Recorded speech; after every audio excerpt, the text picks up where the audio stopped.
सबसे पहले तो एक्ट ऑफ सेटलमेंट देखेंगे, एक्ट ऑफ सेटलमेंट। और एक्ट ऑफ सेटलमेंट आपके पास जो है यह आपको देखने को मिलता है 1781, 1781 में एक एक्ट आया था, जैसे आप लोग एक्ट ऑफ सेटलमेंट के नाम से जानते थे। एक्चुअल में ये क्या था? सेकंड नंबर पर हम लोग आपके यहाँ पर बताएंगे Pitt's India act. Second number पर हम लोग यहाँ पर आपको बताने वाले हैं Pitt's India act. Pitt's India act आपका 1784 का था, 1784 का। इसके बाद हम लोग आपको एक्ट ऑफ 1786, 1786 का आपके पास एक एक्ट यहाँ पर बताएंगे।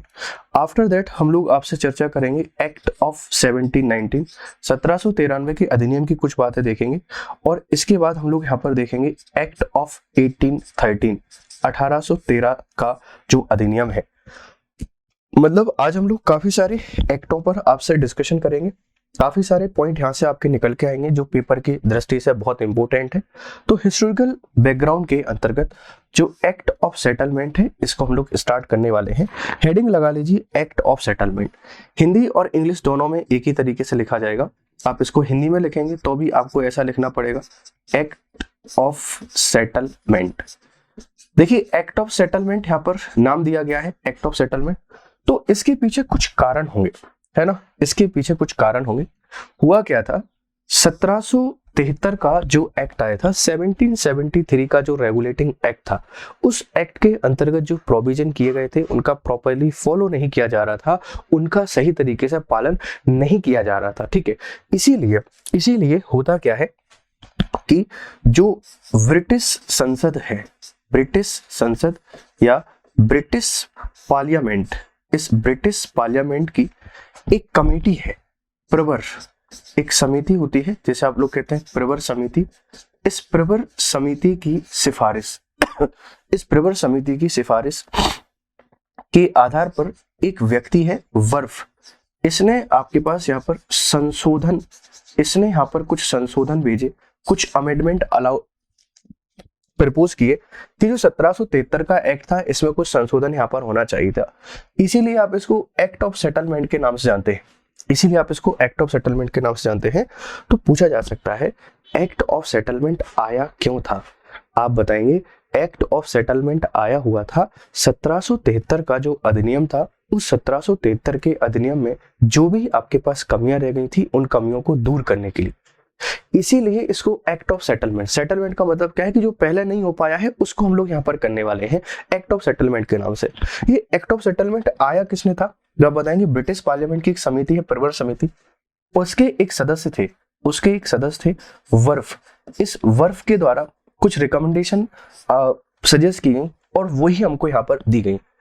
तो एक्ट ऑफ सेटलमेंट आया कब था सर? ये आया था 1781 में, 1781 में आया।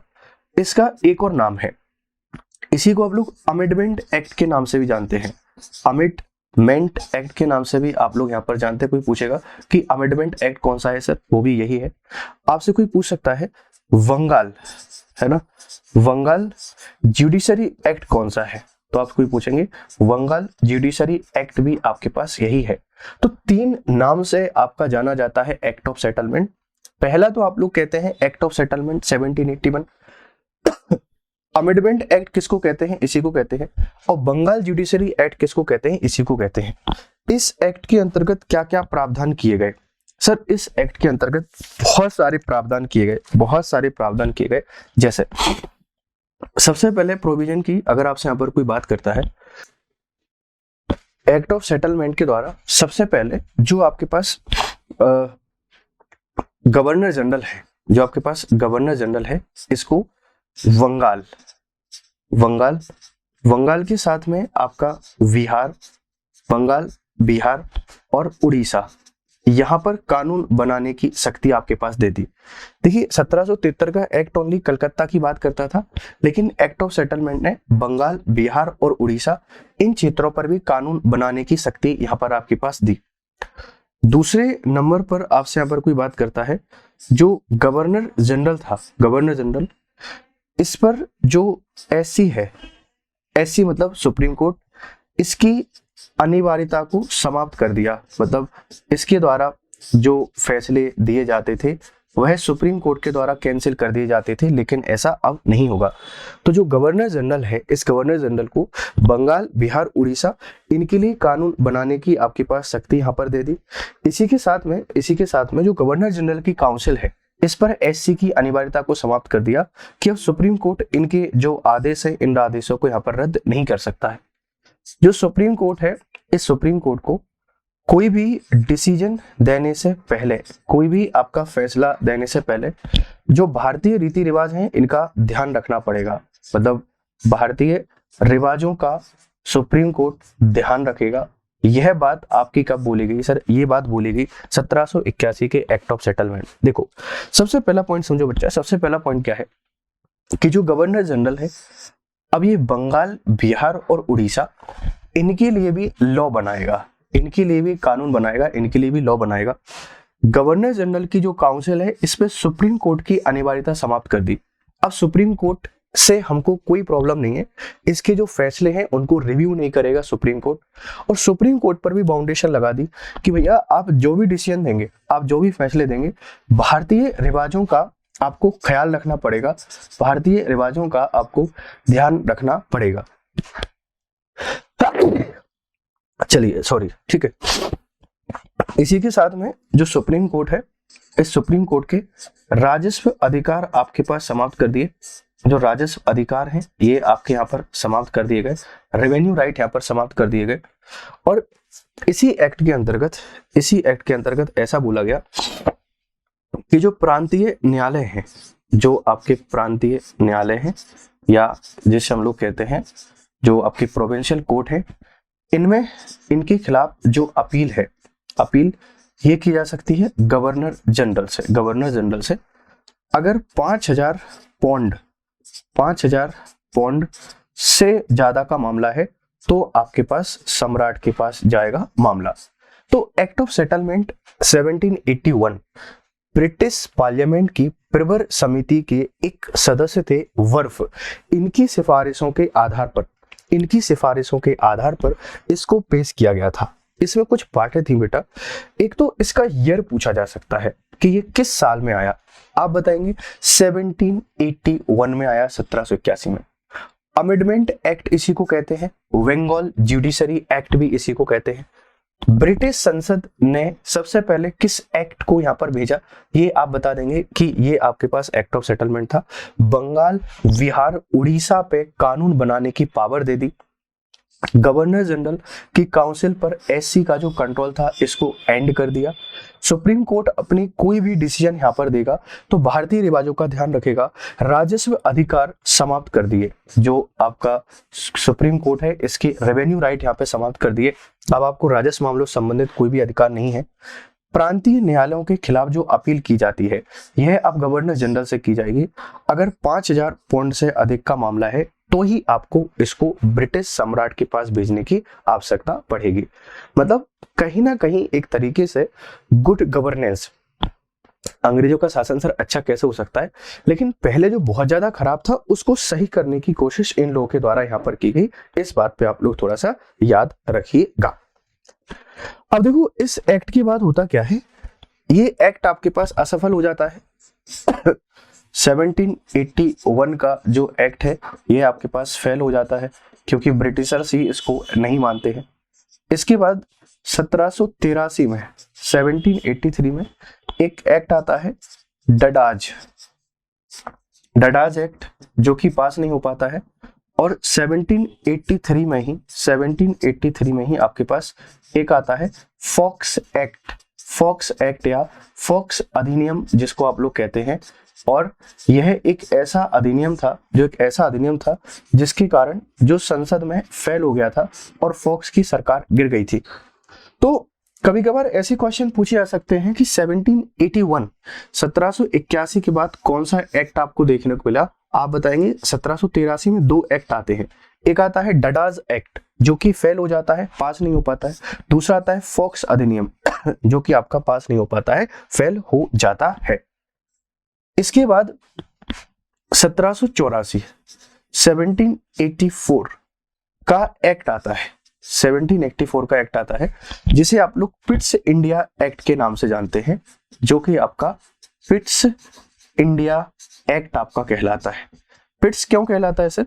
क्योंकि पिट्स यहाँ के पीएम थे।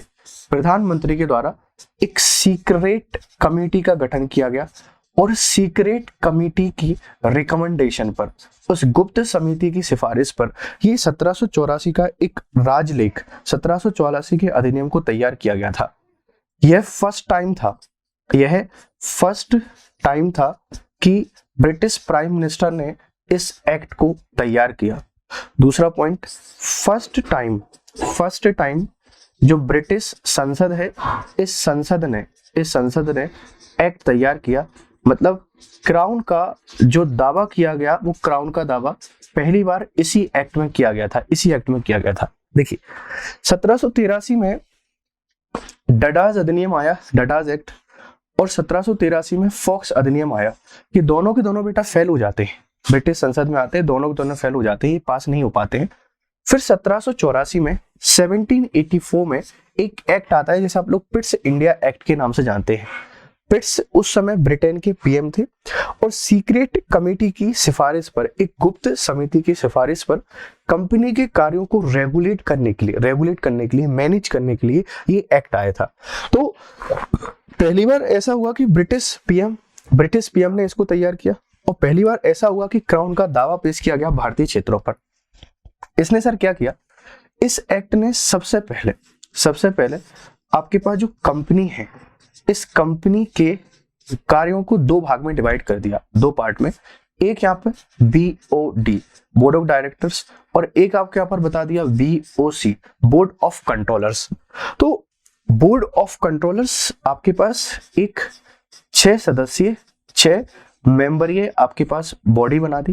देखिए बोर्ड ऑफ डायरेक्टर्स ये व्यापारिक कार्यों को देख रहे थे, बेटा किसको, जो व्यापारिक कार्य कंपनी को, इनको देखते।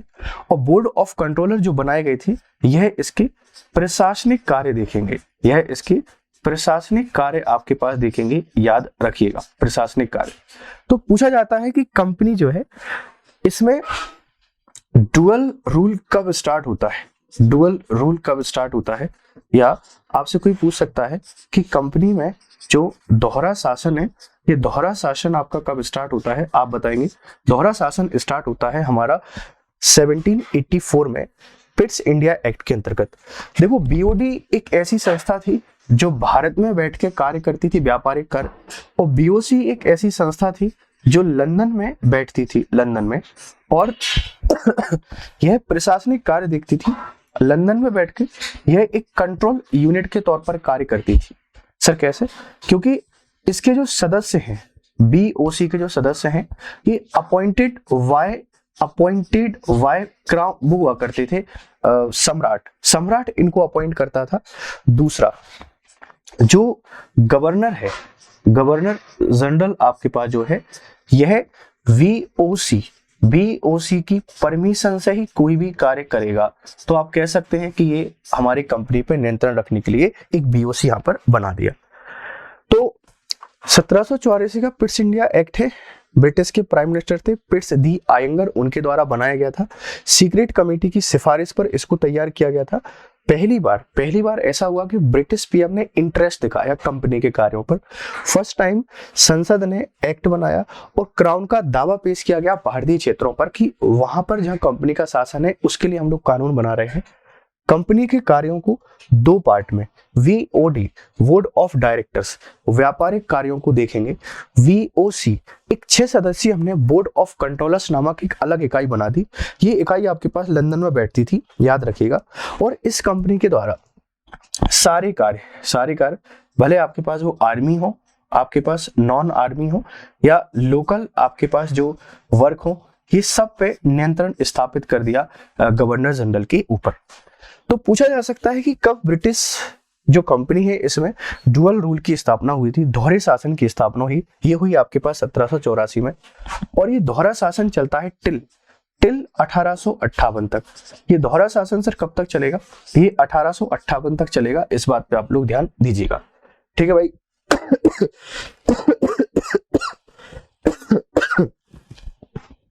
तो ये जो सदस्य हैं, ये 6 सदस्य हुआ करते थे, और इनकी परमिशन से गवर्नर जनरल आपका यहाँ पर काम किया करता था, इस बात पे ध्यान दीजिएगा।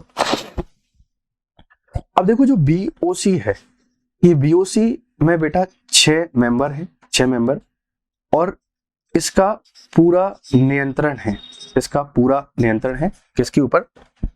जो गवर्नर है, इस गवर्नर के ऊपर इसका पूरा नियंत्रण यहाँ पर स्थापित कर दिया है। गवर्नर को कोई भी कार्य करना है, जैसे मान लो देसी नरेश हैं, इन देसी नरेशों से कोई भी संधि साइन करनी है तो ये पहले इनको वीओसी से परमिशन लेना पड़ेगा।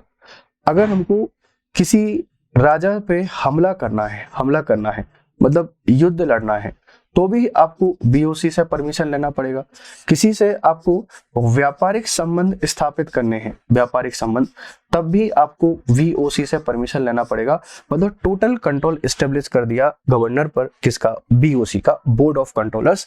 बोर्ड ऑफ कंट्रोलर्स आप कह सकते हैं यह इनकी एक राजनीतिक, यह इनकी आपके पास एक पॉलिटिकल यूनिट है जो कि आपके पास लंदन में बैठती थी, 6 सदस्यीय, और ब्रिटिश पार्लियामेंट के मेंबर इसमें हुआ करते थे। जो गवर्नर जनरल की काउंसिल थी, इस गवर्नर जनरल की काउंसिल की जो मेंबर थे, इनकी संख्या 4 से घटाकर 3 कर दी। पहले इसमें 4 मेंबर हुआ करते थे, अब इनकी संख्या यहाँ पर 3 कर दी, इस बात पे ध्यान दीजिएगा। जो गवर्नर है, ये गवर्नर प्रांतीय शासकों को बर्खास्त कर सकता था। इसी के द्वारा जो प्रांतीय शासक हैं, इन प्रांतीय शासकों को बर्खास्त करने की शक्ति इसके द्वारा प्रदान की गई कि भैया आप इनको क्या कर सकते हैं? हटा सकते हैं। तो अगर गवर्नर को यहाँ पर कमजोर किया गया, तो उसको मजबूत करने के कार्य भी किए गए, है ना, उसको मजबूत करने के कार्य भी यहाँ पर किए गए। इस बात पे आप लोग थोड़ा सा याद रखिएगा। बेसिकली अगर हम लोग बात करें तो इसकी काउंसिल में सदस्यों की संख्या 4 से 3 कर दी। प्रांतीय शासकों को ये आपके पास बर्खास्त कर सकता है।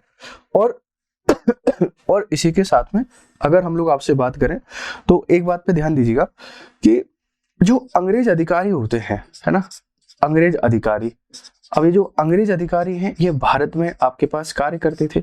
इन अंग्रेज अधिकारियों को सजा दिलाने के लिए या इन पे कार्यवाही करने के लिए लंदन में एक कोर्ट की स्थापना कर दी, है ना, लंदन में आपका एक कोर्ट स्थापित कर दिया। तो ये जो सारे के सारे प्रावधान आपके पास किए गए हैं, ये प्रावधान किए गए हैं 1784 का एक्ट, पिट्स इंडिया एक्ट है, इस पिट्स इंडिया एक्ट के द्वारा। तो आपसे कोई पूछ सकता है सर जो पिट्स इंडिया एक्ट था इसने कौन कौन से परिवर्तन किए? आप इन परिवर्तनों को बहुत आसानी से यहाँ पर बता सकते हैं कि ये सारे परिवर्तन हमारा जो पिट्स इंडिया एक्ट है इसके द्वारा यहाँ पर किए गए। तो देखो भाई, अभी तक हमने 2 चीजें यहाँ पर डिस्कस कर ली है। एक आपको बता दिया है एक्ट ऑफ सेटलमेंट,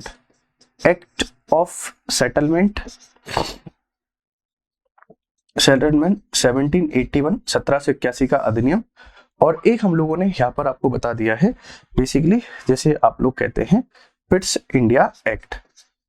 इन दोनों के अपने अपने अलग मायने हैं। पिट्स इंडिया एक्ट ये आया है 1784 में। अगर हम लोग एक्ट ऑफ सेटलमेंट की बात करते हैं तो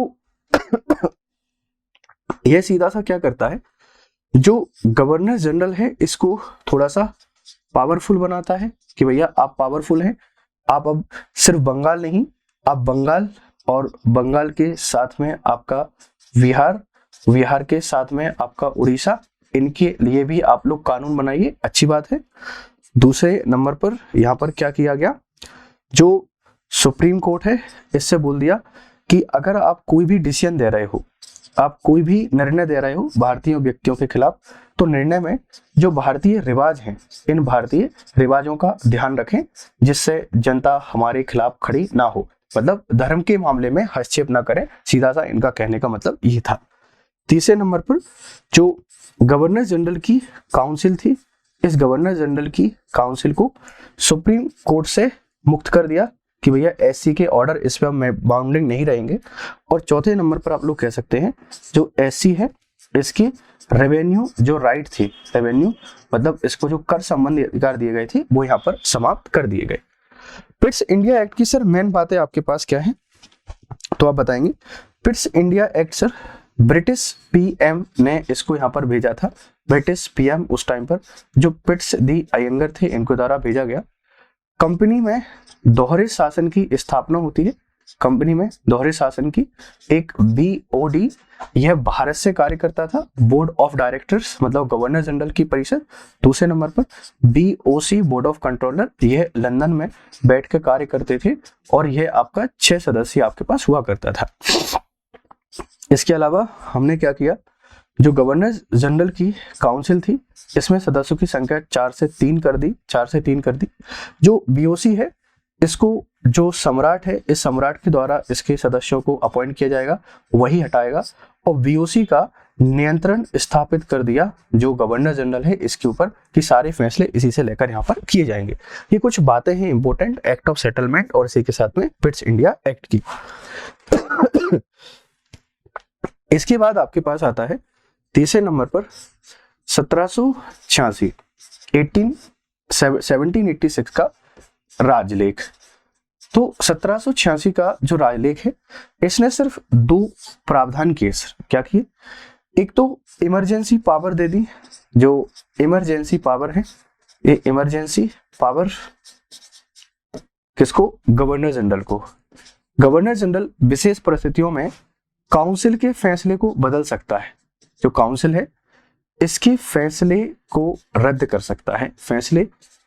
सकता है, दूसरे नंबर पर क्या व्यवस्था की गई, जो गवर्नर जनरल है इसको सर्वोच्च सेनापति एक्सेप्ट किया गया। सर्वोच्च सेनापति की जो कमांडर इन चीफ है वो आपके पास गवर्नर जनरल है। सेना का सर्वोच्च सेनापति यही है। जैसे अभी भारत के प्रेसिडेंट होते हैं कमांडर इन चीफ, सर्वोच्च सेनापति सुप्रीम कमांडर, तो उसी तरीके से गवर्नर जनरल को सुप्रीम कमांडर या सर्वोच्च सेनापति एक्सेप्ट किया गया।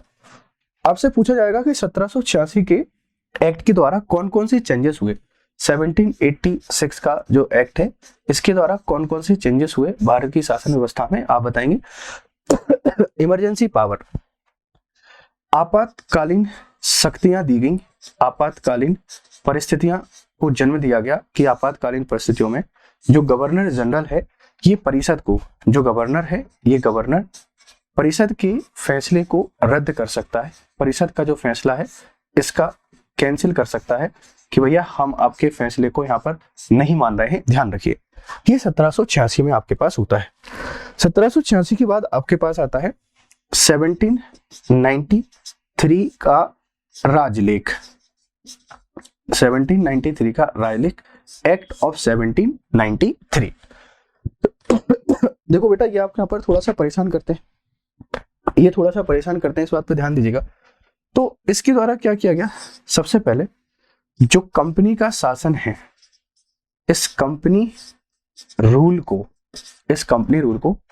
20 ईयर के लिए 20 सालों के लिए बढ़ा दिया गया, इसको एक्सटेंड कर दिया।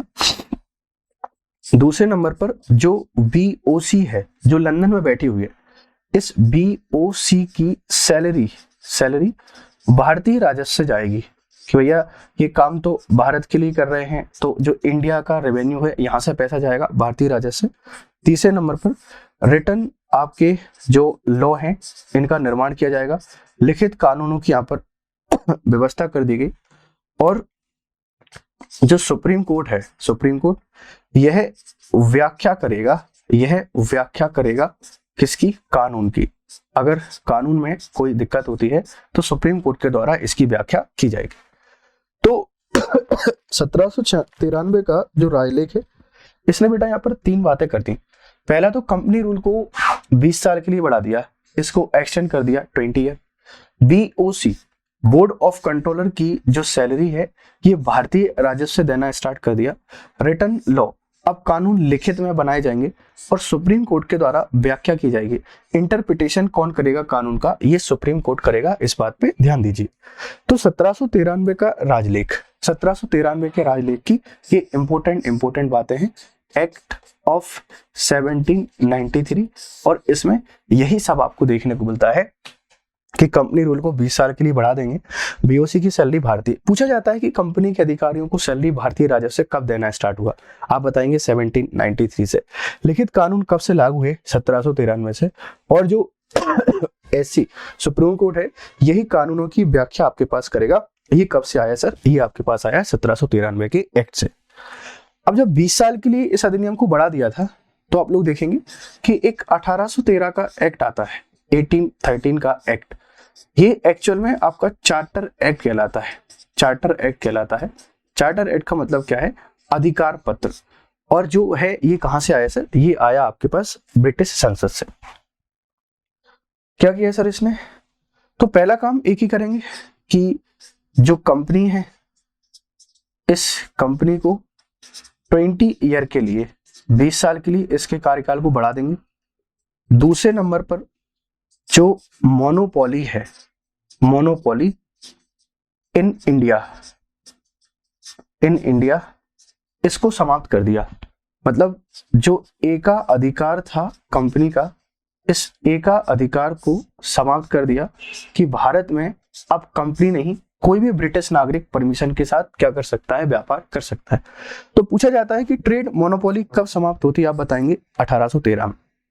हालांकि जो चाइना है, चाइना, इसके साथ चाय टी मोनोपोली आपके पास बरकरार रही कि ये सिर्फ आपके पास कंपनी ही देखेगी।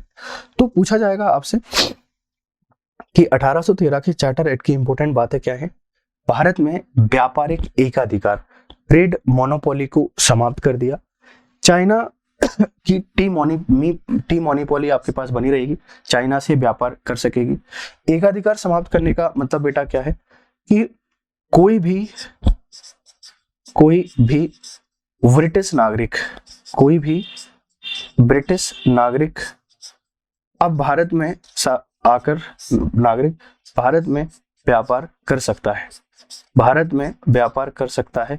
याद रखना इस बात को, पहले सिर्फ कंपनी कर सकती थी। चौथे नंबर पर सर क्या होता है, जो ईसाई मिशनरी हैं, इन ईसाई मिशनरियों को भारत में प्रचार करने की परमिशन दी। ईसाई मिशनरी पहले नहीं आ पाए थे बेटा, पुर्तगाली शासन में आए थे, लेकिन 1813 के एक्ट में इसको परमिशन दे दी। भारतीय शिक्षा पर, जो भारतीय शिक्षा है, इस शिक्षा पर 1 लाख रुपए की राशि यहाँ पर खर्च की जाएगी। 1 लाख रुपीज ये खर्च करेंगे इंडियन एजुकेशन पर, भारतीय शिक्षा पर। आप इस बात पे थोड़ा सा ध्यान रखिएगा, ठीक है। चलिए, इसी के साथ में जो लोकल बॉडीज हैं, ये लोकल बॉडीज टैक्स इंपोज कर पाएंगी। स्थानीय जो निकाय होते हैं, इन स्थानीय निकाय के द्वारा टैक्स इंपोज करने की पावर इनको दी गई कि भैया आप लोग यहाँ पर कर लगा सकते हैं, आप कर लगाइए। तो 1813 का जो चार्टर एक्ट था, इस चार्टर एक्ट की इतनी सारी बातें हैं बेटा। कंपनी के कार्यकाल को 20 साल के लिए बढ़ा दिया गया है ना, 20 साल के लिए यहाँ पर बढ़ा दिया। और इसी के साथ में है ना, इसी के साथ में मोनोपोली इन इंडिया समाप्त कर दी, एकाधिकार समाप्त कर दिया। व्यापारिक चाइना के साथ जो चाय की मोनोपोली थी कंपनी की बनी रही। ईसाई मिशनरियों का भारत आगमन हो गया। आपसे पूछा जाता है कि ईसाई मिशनरी किस एक्ट के अंतर्गत इनका भारत आगमन होता है, आप बताएंगे इस 1833 के एक्ट के अंतर्गत होता है। भारतीय शिक्षा पर अंग्रेजों ने पहली बार 1 लाख रुपए कब खर्च किए, 1813 में। लोकल बॉडीज टैक्स इंपोज कर सकती हैं। इसी के साथ में अगर आप लोग बंगाल के साथ में मद्रास, ठीक है, और आपके पास बॉम्बे, इन प्रेसिडेंसियों के लिए कानून बना रहे हैं, तो आपको ब्रिटेन से परमिशन लेनी पड़ेगी। ब्रिटेन से परमिशन आपको लेनी पड़ेगी, इस बात पे आपको ध्यान देना पड़ेगा। तो ये सारी बातें आपको 1833 के एक्ट में देखने को मिल जाती हैं। आई होप आपको सारी बातें यहाँ पे समझ में आ रही होंगी। ऐसा कुछ भी नहीं होगा जो आप लोगों को क्लियर नहीं हो रहा होगा। हम लोग बहुत आसानी के साथ चीजों को समझ रहे हैं। अगर हम इनको सिंप्लीफाई करें, आज की क्लास को अगर आपसे यहाँ पर कोई सिंप्लीफाई करना की पूछता है तो आप कैसे बताएंगे कि सर 1773 का जो एक्ट था, इस एक्ट में जो कमियां थी, इन कमियों को दूर करने कौन सा एक्ट आया आप बताएंगे? 1781 का एक्ट ऑफ सेटलमेंट। इस एक्ट ऑफ सेटलमेंट को किसने सिफारिश दी थी सर? आप बताएंगे। वर्फ ने सिफारिश दी थी। वर्फ ने, ब्रिटिश पार्लियामेंट की एक प्रवर समिति है, उसके सदस्य वर्फ ने सिफारिश दी थी। 1781 के एक्ट ऑफ सेटलमेंट ने क्या किया सर? एक्ट ऑफ सेटलमेंट ने एक तो जो गवर्नर जनरल है इसकी और शक्तिशाली बना दिया, अगर सिंपली लिखा जाए इसको शक्तिशाली बना दिया, इसको पावरफुल यहाँ पर बना दिया। दूसरा, जो सुप्रीम कोर्ट है इसको थोड़ा सा यहाँ पर लिमिटेड कर दिया, थोड़ा सा इसको यहाँ पर सीमित कर दिया, ये आपको देखने को मिलता है। इसके बाद 1783 का डडास अधिनियम, फॉक्स अधिनियम आएगा और 1784 में आपका पिट्स इंडिया एक्ट आ गया। अगर इसको सिंपली किया जाए तो यह क्या किया, जो कंपनी है इस कंपनी में डुअल गवर्नमेंट की स्थापना कर दी, द्वैध शासन की स्थापना कर दी, जिसमें एक आपके पास बीओसी जो कि इंडिया में BOD board of directors India में, और एक आपके पास बीओसी बोर्ड ऑफ कंट्रोलर्स जो कि लंदन में, और यही पूरा नियंत्रण रखते थे गवर्नर पर। और ये सारी बातें आपको देखने को मिल जाती है 1784 की पिट्स इंडिया एक्ट में। इसके बाद हमने 1786 का पढ़ा, 1786। इसकी इंपॉर्टेंट बात क्या है सर? 1786 की जो गवर्नर है, इस गवर्नर को एक तो इमरजेंसी पावर सर यहाँ पर दे दी, इमरजेंसी पावर दे दी। दूसरे नंबर पर इसको हमने क्या कर दिया, इसको हमने सुप्रीम कमांडर अनाउंस कर दिया, किसका? आर्मी का। भैया यही सब कुछ है, यही सब कुछ है। 1793 में क्या किया सर? 1793 में जो बीओसी है, इस बीओसी को सैलरी भारत से दे दी, भैया ये भारत से सैलरी लेंगे। इसी के साथ में जो रिटर्न आपके पास लॉज हैं, इन रिटर्न लॉज की को बनाया जाएगा और सुप्रीम कोर्ट इन कानूनों की व्याख्या करेगा। सुप्रीम कोर्ट के द्वारा इन कानूनों को इंटरप्रिटेशन किया जाएगा कि कानून सही हैं या गलत हैं। इसी के साथ में 1813 का एक्ट आता है, इसने कंपनी की ट्रेड मोनोपोली को यहाँ पर समाप्त कर दिया, व्यापारिक जो एकाधिकार है इसको यहाँ पर समाप्त कर दिया, ट्रेड मोनोपोली। चाइना के साथ टी मोनोपोली आपके पास बनी रहती है। आम जो ब्रिटिश है ये भारत में आके व्यापार कर सकते हैं। ईसाई मिशनरी आपके पास जो है, ये ईसाई मिशनरी आ सकते हैं। 1 लाख रुपए खर्च किए जाएंगे भारतीय शिक्षा पर। इतनी सारी बातें हमने आपको बता दी हैं। आई होप ये सारी की सारी बातें आपको समझ में आ गई होंगी।